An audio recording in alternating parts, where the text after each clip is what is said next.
Gak lama kemudian aku baru ngeh, dan pas ngeh itu aku langsung lari kenceng-kencengnya, langsung masuk ke kamar mama sama bapak, nyungsuk langsung di bawah selimut. Dan aku gak tahu lagi, langsung wah tolongin gitu kan, gitu, tolong bangun gitu. Kirain mama kakak tuh lagi teleponan sama temen lah. Terus tadi siapa yang ke dapur? Mama bilang kan. Terus mama langsung ngelirik-lirik gitu. Aku sama mama tuh langsung pandang-pandangan. Nah loh, siapa yang tadi ke dapur? Halo, assalamualaikum warahmatullahi wabarakatuh. Sampurasun, hatur nuhun udah klik video ini, dan terima kasih banyak buat teman-teman yang udah subscribe channel YouTube aku. Ketemu lagi dengan aku Cika di Cerita Mistis.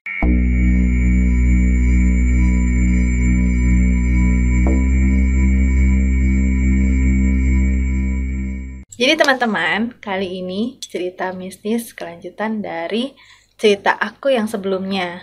Ini part 3. Nah, buat kalian yang belum nonton part 1 dan 2, boleh diklik di sini. Untuk sejarah singkatnya, waktu itu aku dan keluargaku pindah dari Jawa Timur ke satu desa di Provinsi Bengkulu. Nah, kejadian ini tuh ada di rumah dinas yang kami tempati. Rumah dinas kami ini kan lokasinya memang sebelahan sama kebun kopi. Aku nggak tahu apakah itu memang lokasinya yang salah karena bersebelahan dengan kebun kopi, atau memang ada sesuatu di rumah ini. Dan sebelumnya aku udah pernah ceritain kalau yang mengalami kejadian ini tuh tidak hanya aku, tapi mamaku dan beberapa tamu yang datang ke rumah juga mengalami hal mistis di rumah ini. Kali ini aku mau ceritain tentang pengalamannya mamaku. Jangan lupa siapkan makanan dan minuman favorit kalian, duduk manis, dan selamat menonton. Waktu aku dan adikku masih kecil, kebiasaan kami sebelum tidur itu mama selalu ngelonin kami nih sampai kami tertidur. Ceritanya malam itu bapak lagi dinas malam, jadi nggak pulang. Akhirnya aku, adikku, dan mama ini kami tidur bareng-bareng di satu kamar.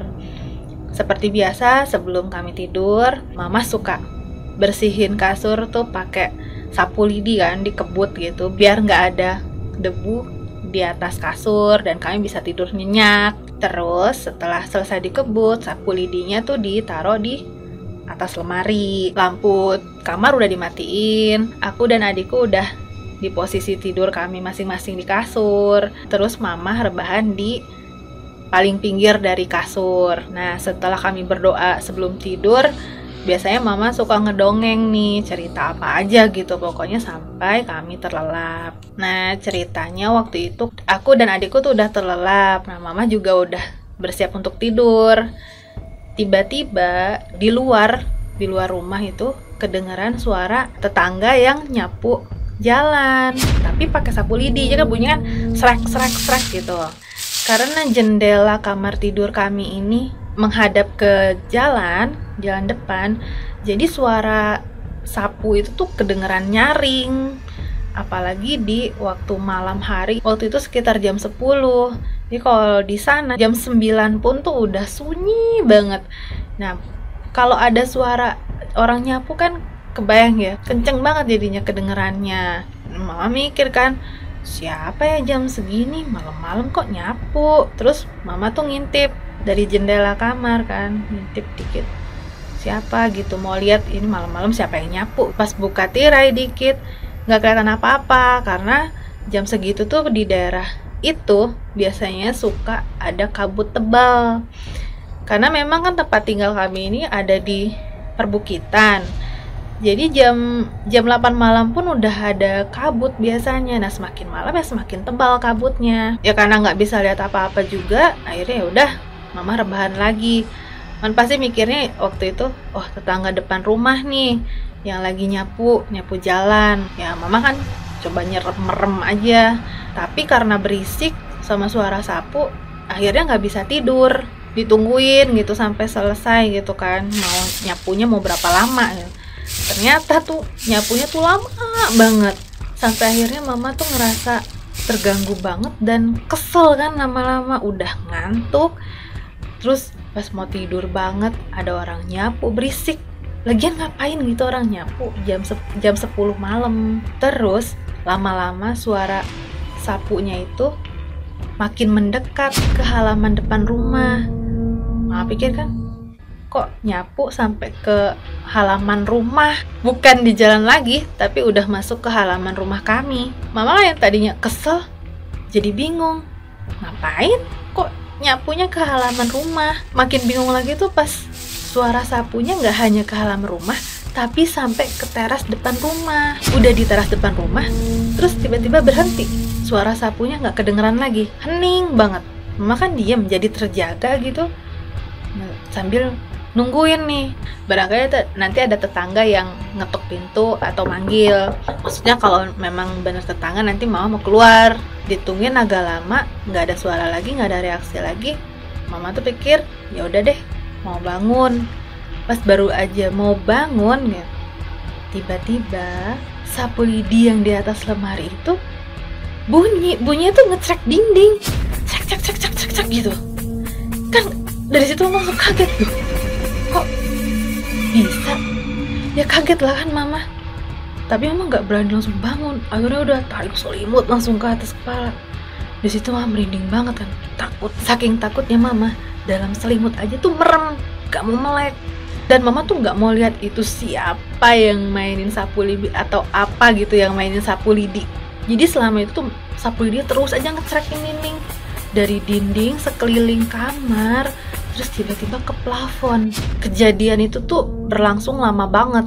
Mama tuh sampai saking takutnya gemeteran, terus sampai keluar keringet dingin, sampai badannya tuh saking banyaknya keluar keringet dingin sampai jibruk gitu kan. Mama tuh tahu banget ini tuh pasti bukan manusia yang dari tadi nyapu pakai sapu lidi. Mulai dari nyapu jalan sampai ke halaman rumah kami, sampai ke teras.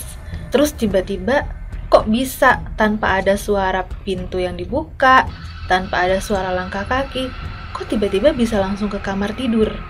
Kan gak mungkin banget itu manusia. Mama tahu ini pasti sesuatu. Lagian gak mungkin banget gitu kalau manusia bisa ngecerekin sapu lidi sampai ke plafon-plafon. Gak mungkin kan? Dari situ mama kayak kadang gak bisa berbuat apa-apa, akhirnya cuma berdoa aja pokoknya. Masih berdoa dalam selimut, baca-baca doa segala macem. Sampai akhirnya udah agak lama suara itu tuh menghilang. Pelan-pelan menghilang gitu suaranya. Yang tadinya kenceng banget gitu, langsung tuh pelan. Dan dah gak ada suaranya lagi. Tapi walaupun suaranya itu udah hilang, mama tuh masih nggak berani buka selimut, tetap aja di dalam selimut kayak gitu. Udah nungguin sampai lama, tiba-tiba kedengeran suara sapu lidi di teras depan rumah kami. Kedengeran lagi tuh suara sapu lidi, srek, terus aja ke halaman rumah. Udah ke halaman rumah, terus lama-lama ke jalan. Dan itu terus aja sampai lama-kelamaan suara nyapunya itu menjauh sampai akhirnya nggak kedengeran lagi. Nah dari situ mama tahu dia udah pergi, udah nggak di situ lagi. Ya walaupun kayak gitu mama tuh masih nggak berani buka selimut, sampai akhirnya ternyata mama ketiduran di dalam selimut. Jadi itulah cerita mistis yang dialami mamaku di rumah yang tipe 50. Ini part 3 dari kisah mistis di rumah tipe 50. Nanti aku akan ceritakan lagi yang part 4-nya. Itu dari pengalaman bisnisnya mama aku juga. So, nantikan video aku selanjutnya. Terima kasih buat teman-teman yang udah nonton video ini dari awal sampai selesai. Jangan lupa buat klik like dan klik tombol subscribe, juga komen-komen di bawah ini. Terima kasih, hatur nuhun, stay safe, tetap sehat, dan jangan lupa bahagia. Assalamualaikum warahmatullahi wabarakatuh. Bye.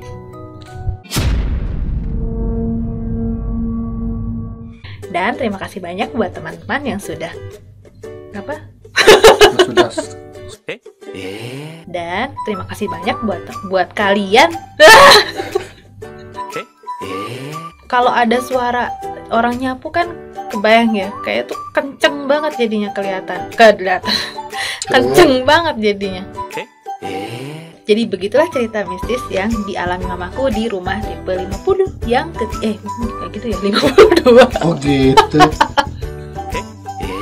Banyak yang keluar keringat dingin sampai jibruk gitu kan. Apa bahasanya Indonesianya? Basah, Jibruk.